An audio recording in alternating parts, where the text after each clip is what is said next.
You're listening to Festival Grasp, a podcast diving into the business and culture of the music festival world. With your hosts, Mario and Shanae. Well, welcome everybody to the newscast in this week's edition. Music festivals, an essential experience of love. BPM Festival announces Phase 1 lineup for 2021 Costa Rica edition. Insomniac details new socially distanced audiovisual experience called The Electric Mile. UNM Festival returns for 2021 as Albanian government approves use of rapid testing. But first, the global Eclipse 2020 in Patagonia. You can potentially get into Argentina, but no guarantees. So this is a follow-up, Shanae, of a story that I read back in August. The Global Eclipse Patagonia Gathering, which was scheduled and apparently still scheduled to occur between December 10th and 16th this year in Patagonia, Argentina. And at that time, they said they'd only refund part of your ticket if you wanted a refund. And earlier this week, they followed up with another honestly surprising email about travel this time. The short of it, you can try to travel to Argentina, and they can't guarantee if you'll actually get in, but if you gave them an intake form within 24 hours of their email sending, you just might, in asterisks, have a chance of getting into the country. Oh my Lord.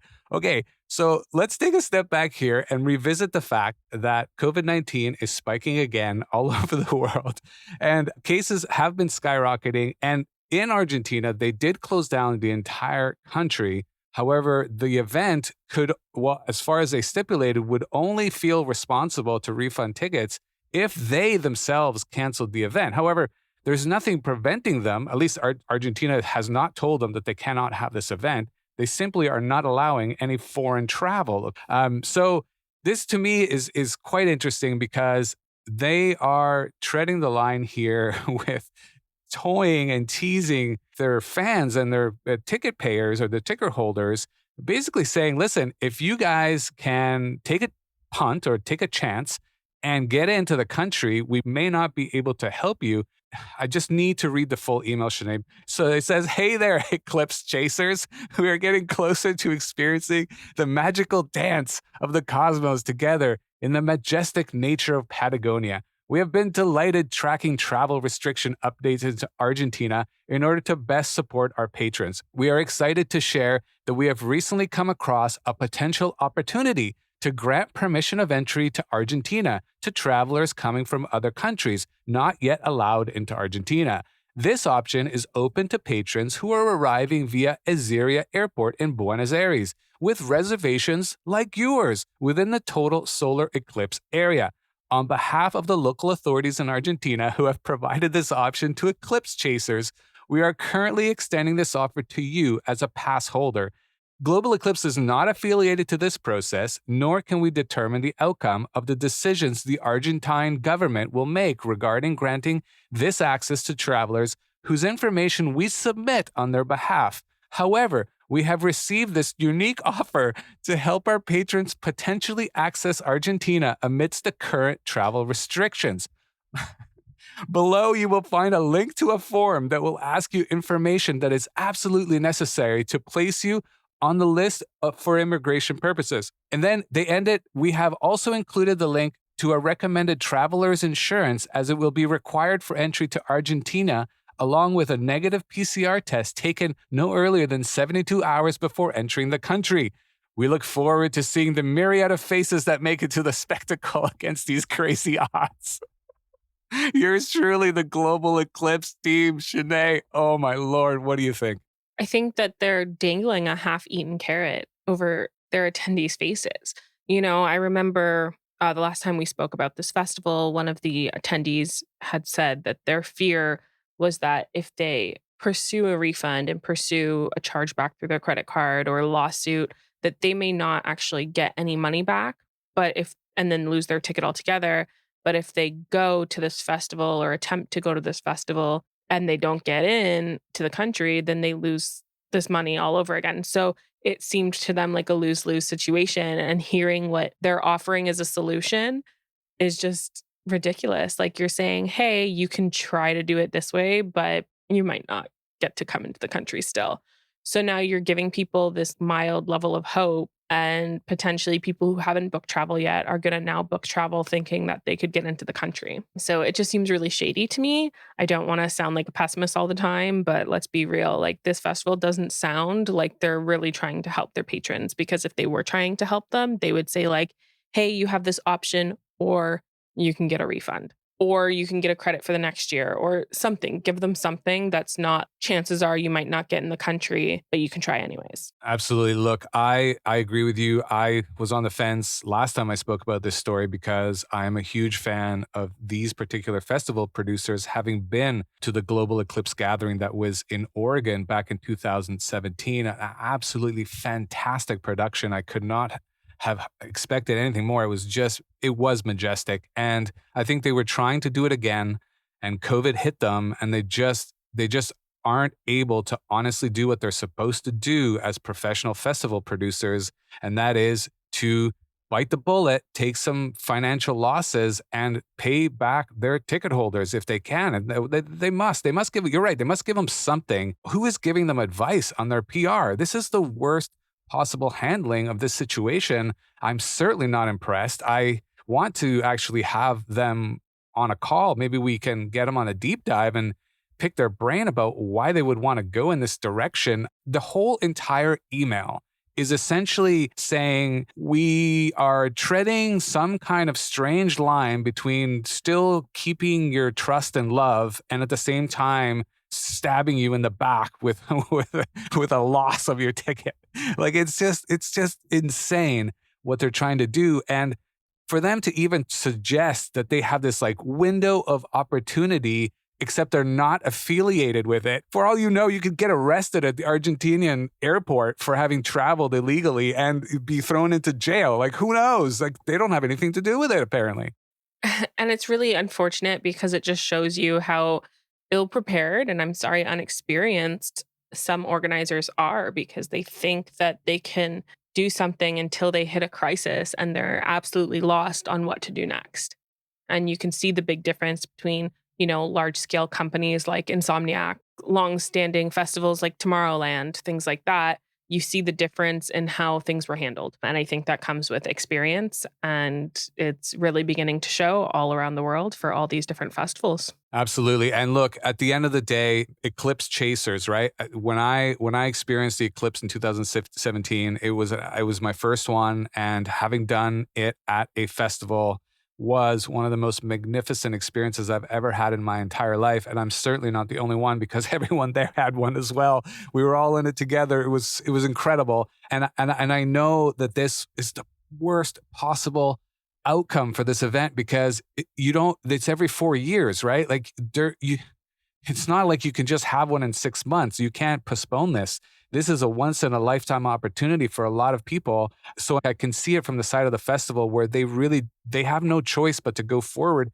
And if the Argentinian government is not closing them down, then they will do it. But there's another concerning issue here, Sinead, is that there's no photos of the finished festival site. There's no photos of the infrastructure. We don't know how they're going to get in any of the talent, because the talent can't fly there. And there's no way that touring DJs are going to be allowed in there. This really concerns me, and I can see it comes from a point of desperation. As you mentioned, you can only have this event every 4 years, and you can't really postpone it since you're chasing the eclipse.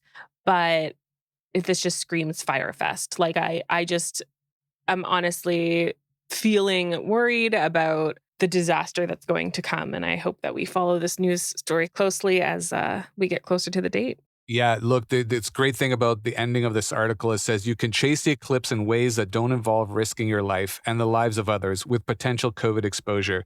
Make safe decisions, wear a mask, and don't risk your life for a party. BPM Festival announces Phase 1 lineup for 2021 Costa Rica edition. So obviously, BPM is confident that they'll be hosting a live in-person event in early spring of 2020. They've now announced their long-awaited lineup, which features performances from dance music's finest tastemakers. But that means that this anticipated event returns to Costa Rica for 5 days and nights at the beginning of March. Within Costa Rica, essential services, public transport, hospitals, and all that are operating normally, with facial coverings required in all public spaces and indoor areas when eating and drinking is not allowed. So in terms of what they're doing for COVID precautions. Costa Rica's on the less strict end of things. They're not in a lockdown. Really, the only rule is wearing a mask, and then it's business as usual. So for travelers, American citizens from all 50 states and citizens from the European zone are permitted to enter Costa Rica via air. Visitors traveling to Costa Rica for this festival have to provide proof of medical insurance to cover all potential COVID-19 related issues. And anybody entering the country also has to fill out a mandatory health pass form, which, after doing some research, included proof of medical coverage and extended accommodation coverage, as well as a statement that you're free from COVID symptoms. So they don't even actually have to prove that they're COVID free. They just have to state that they don't have any symptoms, which to me is a slippery slope of dishonesty. However, in maintaining the BPM's festival ethos of transparency, in the event of postponement, they will offer refunds or credits issued to the attendees who request. If you're in a country or state that no longer allows travel closer to the date, you are actually able to refund your ticket from February 25th to March 2nd, and the event itself is on March 3rd. If your country does not create any travel restrictions, then if you wanted a refund, you'd have to request it prior to February 24th. Also, it should be noted that the refunds only grant 85% of their face value, and they don't include any of the service charges or fees. Well, we're starting to see the modified refund ticketing structure. It seems like there's enough of a window there to, get a fair bit of your money back. If in that first week, right before the festival, all hell breaks loose in your country or whatever, and you can't fly, then maybe that's a different story. But, from the festival's perspective, I'm okay with them going forward. If the country of Costa Rica is allowing it at that time, we are talking about, late winter here. So we're not talking about right now. The one in Argentina, which we just spoke about, I think is a different story because so many people can't get there. I think a lot more people will be able to travel. The vaccines will have started to have rolled out by early March of next year. So I think you're going to see a changing or a shifting of the restrictions worldwide. I am so sad that Envision 2021 was canceled. They made this decision a long time ago, back in August. They preemptively didn't choose to go forward, and BPM has chosen to go forward. And so if things look good, I might pull the trigger and go to this one because I've never been to it. Have you been to a BPM festival? I have not, no. I had heard about it a lot, and I actually thought that it was in Playa del Carmen. That's where it started. It started in 2008, and it was founded by Craig Pettigrew and Philip Pulitano. And originally it stood for BPM. I thought it was beats per minute, but no, it's actually bartenders, promoters, musicians. It's the acronym for those words. And it was created in 2008 as a post-New Year's Eve gathering of industry professionals out of New York. And it has since grown to 70,000 plus. But what happened was on 16th of January, 2017, 4 people were killed and 15 were wounded by a lone shooter during a closing event for the festival at the Blue Parrot nightclub. At the time, the mayor, Cristina Torres Gomez, stated in EI Universal paper down there that the city's stance was to no longer allow BPM's organizers to hold events there. And then the president of Riviera Maya's Business Coordinating Council, who has a lot of authority, called for a ban of all electronic dance music events in the region, stating that, quote, "We don't want BPM here anymore or any other similar event. We don't want it, and we thank the authorities who are listening." So later that year, in April 2017, it was announced that the event would, from then on, be held at Praia del Rocha, Portugal, for the first time. And that happened in 2017 in September. And of course, they now have the one in Costa Rica, the BPM Festival. Then they have one in Ibiza, which is actually also still scheduled to go forward, that being in late April, early May. And then the one in Portugal was canceled, which would have been this past September. And then also the one in Malta, which was this past September. And they also have one in Tel Aviv, which is also in September. Kind of strange. They just go hard in September, I guess. So we may look forward to having that next year in September. But I also want to see Danny Tenaglia.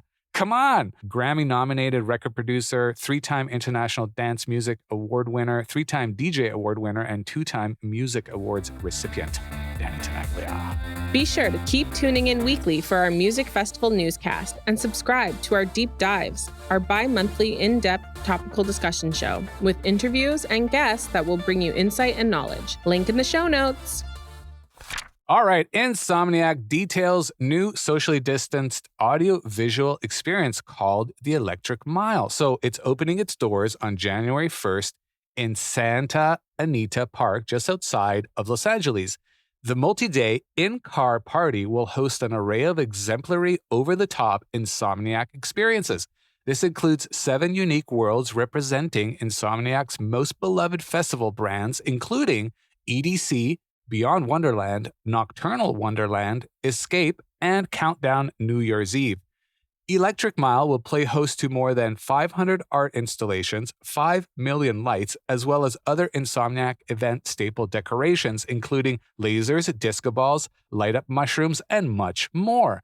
In an effort to comply with COVID-19 restrictions, Electric Mile will not permit any attendees to exit their vehicles with a maximum limit of 8 people per vehicle. I imagine they're allowing limousines. The 1-hour rave parade will feature music that is synced to the aforementioned Insomniac worlds, soundtracked by the seasoned ears of Pascal Rotella, who also shared his insight behind Electric Mile, explaining, in quotes, "For almost a decade, I've wanted to create an experience that captures the magic of our festivals, not only for all of you headliners, who he calls the ticket holders, but also something fun for the whole family. As a dad and still a kid at heart myself, this project has been a huge passion for me, creating something that can wow both our festival goers and families alike, and has been an amazing challenge. I can't wait to experience this new adventure with all of you. The all ages event, Shanae, begins at a price of $70 per vehicle." I think that this sounds really cool, especially considering the visual experience that Insomniac gives you. Like, I have to say that's something that if you look through any of their events, that is something that they really hold high standards to. And I can imagine this drive-through event being really incredible. I agree. I love the way it's called the 1-hour rave parade. Look, Pascal Rotella, he's a rock star. He's a founder and CEO of Insomniac Events, and he understands what festival production is all about. He's definitely a world-class producer. And, he's ensuring that electronic music fans are being entertained into the new year, going into a winter that's going to, possibly be one of the darkest we've seen in a while in terms of just a lot of hardship, let's just put it that way. And to create this 1-hour drive inside the safety of your own car, even for $70, I think it's worth it. I love how he referenced the fact that as a dad, he's still a kid at heart himself, and he's created this for the whole family. So, you can bring your kids in the car safely and just appreciate and witness this magical light show tuned to the music. And how cool would it be to go in a limo through this like drive-through event where nobody has to be responsible for driving and they can all just kind of like dance around in the back of the limo, seated but dancing, everyone having a great time.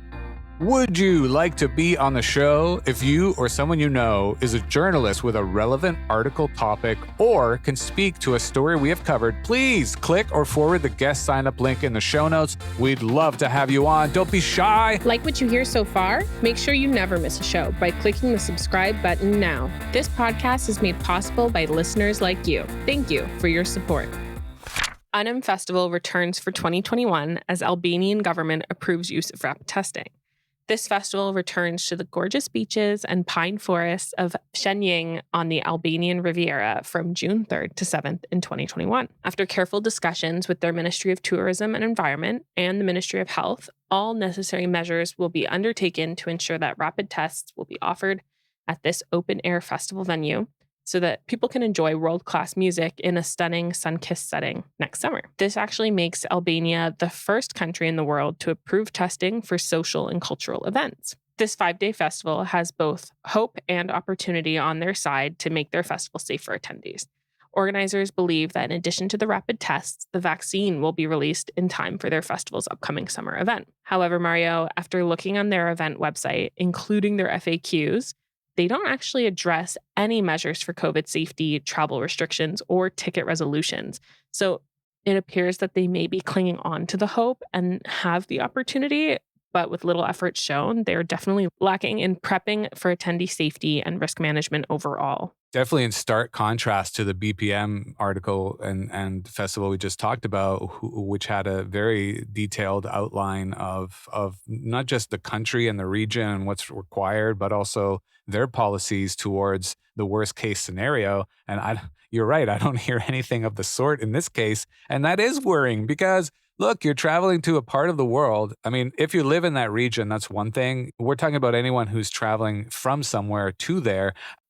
Look, I think when festivals themselves, and you're right, Shanae, you kind of picked up on this, your spidey senses tell you this, right? That when a festival doesn't provide the kind of professional statements and established refund and ticketing policies, especially at a time that we're like this, that we're going into, 2021 is not a guaranteed successful year for festivals. It is still a massive crapshoot where every decision anyone makes from festival production to ticket buyer is basically going to be a roll of the dice. You do not know. And it all depends on where the festival is, what your country allows, what travel restrictions by plane might be. And it's just going to be a minefield out there. And I think if you want to buy tickets to support festivals, that's a great thing. I'm a big proponent of that. But the festivals the onus is on them to make the ticket purchaser comfortable in their support of their event. And if you can't do that as a festival producer, I'm sorry, you're just not a world-class professional production. That, and in addition to that, I just feel like if you're ready to make a statement publicly and you say, wow, we have rapid testing and vaccines are coming our way, have a proper statement. Say, in addition to all of that, we know safety is a priority and this is what we're going to do. Because as of right now, it looks like the fail safe to the success of this festival is rapid testing and that's it. Which, could not, like, it might not be the case. They may have this great plan and they just didn't update their website. So it's just, really being mindful as an organizer, put things in a certain motion. If you're going to make a statement, have some information to back it up and leave your attendees well informed. Absolutely. And look, we know we've talked about this. Rapid testing is not going to be enough. It won't. You need to show proof that you got vaccinated or that you did a PCR test, which is the most accurate way to know whether you're infected. And the reason for this is that those rapid tests, they only work if you are actually symptomatic. If you're still in the incubation period of the virus, which is about 3 to 5 days, you could walk into that festival and actually be symptomatic at the festival and infect everyone you come into contact with. So it's a hard no. You don't do this. As a festival producer, you should at least even tell people that there's certain steps. It's not just about the rapid testing, but they did mention vaccines there as well, I know. But they just didn't put their best foot forward here. And maybe this is a realization that not every festival knows how to handle these strange circumstances, right? I mean, at the end of the day, I want this festival to go forward because I was reading just a little bit about it before, and it's in a part of the world that I've never seen. And it would be amazing for me even to go. I mean, I'm just imagining, I'm dreaming about going to this sort of far off land, just experiencing something I've never experienced at a festival. But I want to know that when I get there, that I've trusted the people who are running it to do the best they can to make sure that my safety and the safety of others around me is taken care of. And going into 2021, we know this is the paramount topic on everyone's mind. And it then, I think, just trickles into, well, if you can't get this right, then am I going to be sure that you're going to have enough water there for me? Am I going to be sure that you're going to have enough lights? If I need medical attention for me or my friends, is it going to come fast, or am I going to risk death? Like, it just opens a can of worms, right? It does. And in addition to your questions that you've just listed off, what if somebody does get COVID at your festival? Do you have a plan on how you're going to handle that? Let your attendees know. Put them at ease, knowing, okay, we have this COVID tracing app in our phone. And when we sign in at our hotel, they have our names and things like this so that they can feel safe knowing if something does happen, there's steps that they can take. And finally, music festivals, an essential experience of love. Now, I found this article by Javier Hans on Medium, and It's recounting communal love in times of physical distancing. And I just thought it was just such a great read because I'm a festival lover. You're a festival lover. I know that our fans, the people who listen, are probably festival lovers themselves. And I just thought it'd be worth, I don't know, it just touched me when I read it. So I think I'll read it for you guys. It says, why are we drawn to music festivals in wildly large scores of collectives? Why do we as a species love banding for and bonding to organized and sometimes disorganized styles of music? What is it about groups of people converging at a certain spot to listen to, dance to, sing to beats, lyrics, and symphonies of various types, whereby a largely homogeneous source of stimuli bursts open a floodgate of love, joy, and camaraderie?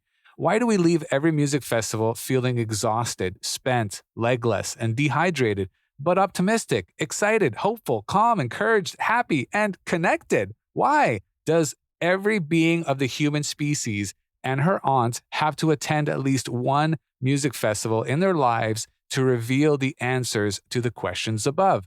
I'm going to run you through a music festival I attended with a bunch of friends, old and new, in January this year. It took place in India. Please bear in mind that me outlining to you my experience of a music festival is unrelated to the genre of music I love because, from the outset, I'm going to presume that the reader is sufficiently intelligent to choose a festival with a genre that sits well with his or her predilection and broad liking of personally meaningful music, irrespective of culture, language, or time period. The organization hosting the event is a global electronic music brand with shows that they've successfully held across the seas. This was their first point of entry into the Indian electronic music space, and no better venue to pick than the very thumping heart of this genre in India, Bangalore. Scrolling through the initial lineup of artists, my friends and I instinctively, wordlessly, knew that this festival was right down our alley. Good music of our choice binds us together, and through the year, each year, my friends and I constantly exchanging, reviewing, admiring, and critiquing electronic music across the wide spectrum on the internet. After a bit of convincing, cajoling, emotional blackmailing, and cornering, every member of the group finally booked flights and festival passes about 2 weeks before the event. Adrenaline rushed in. We created a WhatsApp group on the fly, dedicated to sharing futile news, swinging emotions, personal anxieties, and sudden moments of anticipation with each member of the group. The group was dripping in non-stop messages, music sets, set timings, favorite artists, and informations about the amenities provided. So come festival day, the brewing energy yanked us out of the house at an early hour. We had our sneakers and bright festival sunglasses to match. It was on. We were among the first few to arrive on day 1 of 2. The music started around 1 p.m. and was kept flowing through the speakers till about 1 a.m. For a festival lover, a music lover, an electronic music lover, that's 12 hours of reverie, hope, escape, engagement, enlightenment, and intense emotion. For many, it's among the most radically fulfilling human experiences. If you've been to a music festival of your choice and concur, you know there's weight in what I've just written. There's a reason we've been covening in groups to the sound of music since the dawn of recorded history. It tugs straight at the heart and transcends any man-made language. It's universal. For several moments during a music festival, we may find ourselves shedding our worldly identities and placing them to the side, where we haven't discarded them, but we have momentarily blurred out everything that defines our daily existence and living. We are no longer the woman or man at the office completing spreadsheets, or the woman or man at home running chores. We are not our first names, nor are we our last names. That garb is sidelined.